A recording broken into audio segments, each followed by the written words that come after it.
What is memory? In essence, it's the ability to retain information. For computers, this means storing data and instructions, but not all memory is created equal. Some memory is transient, like the RAM in your computer, which loses its information when the power goes off. Other memory is more permanent, designed to hold information even without a constant power source. This is where read-only memory, or ROM, comes into play. ROM is a type of non-volatile memory, meaning it retains its stored data even when the power is turned off. Think of it as a book etched in stone. The information is permanently inscribed and always available for the computer to read. This characteristic makes ROM crucial for storing instructions that are essential for a computer to start up and function correctly. But ROM is more than just a static repository of instructions. Over time, different types of ROM have emerged, each with its own method of storing and accessing information. From the early days of punched cards and hardwired circuits to the more sophisticated EPROMs and flash memory we use today, the evolution of ROM has been marked by innovation and ingenuity. This journey through the history of ROM reveals a fascinating interplay between hardware and software, shaping the very foundation of modern computing. The earliest forms of ROM were rudimentary yet ingenious in their simplicity. The Jacquard loom, invented in 1804, used punched cards to control the weaving of intricate patterns. Each card represented a row of the design, and holes punched in specific locations on the card dictated the loom's actions. This system, while not electronic, embodied the fundamental concept of ROM storing instructions in a physical format that a machine could read and execute. Another early example is the use of diode matrix ROM in some of the first electronic computers. These systems used a grid of diodes, selectively connected to represent binary data, ones and zeros.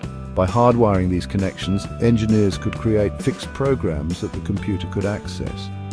While effective, this method was inflexible, as changing the program required physically rewiring the diode matrix.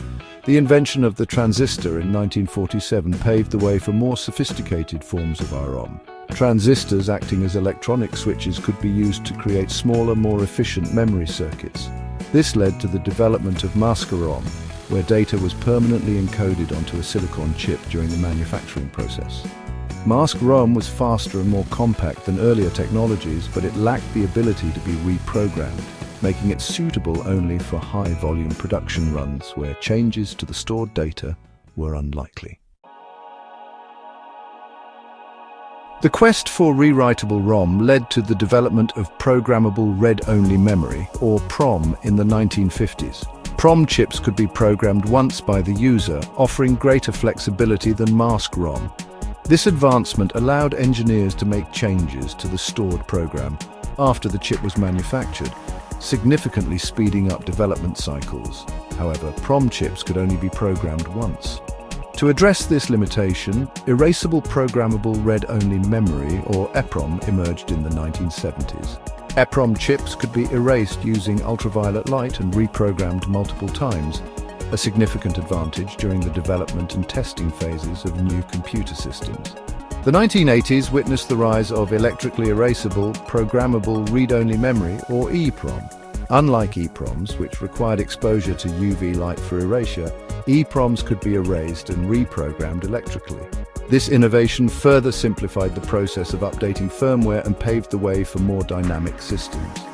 Today, flash memory, a type of EPROM, dominates the market for non-volatile memory. Flash memory combines high storage capacity, fast read and write speeds, and relatively low cost, making it ideal for a wide range of applications, from solid-state drives in computers and smartphones to embedded systems in cars and appliances. As technology continues to evolve, the future of ROM holds exciting possibilities. Researchers are exploring new materials and techniques to create even denser, faster, and more energy-efficient memory technologies. One promising area of research is phase change memory, or PCM, which exploits the unique properties of certain materials to store data. Another avenue of exploration is resistive random access memory, or ReRAM.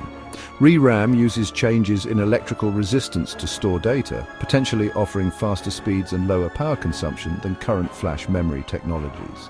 The relentless pursuit of miniaturization and increased storage capacity is driving research into three-dimensional memory architectures. 3D ROM promises to pack even more data into ever smaller spaces, further blurring the lines between storage and memory. The story of ROM is a testament to human ingenuity and our relentless pursuit of technological advancement. From rudimentary punched cards to the sophisticated flash memory we rely on today, ROM has played a pivotal role in shaping the computing landscape. As we explore new frontiers in material science and chip design, one thing is certain: the journey of ROM is far from over. The future holds exciting possibilities, promising even more innovative ways to store and access information, propelling us further into the digital age.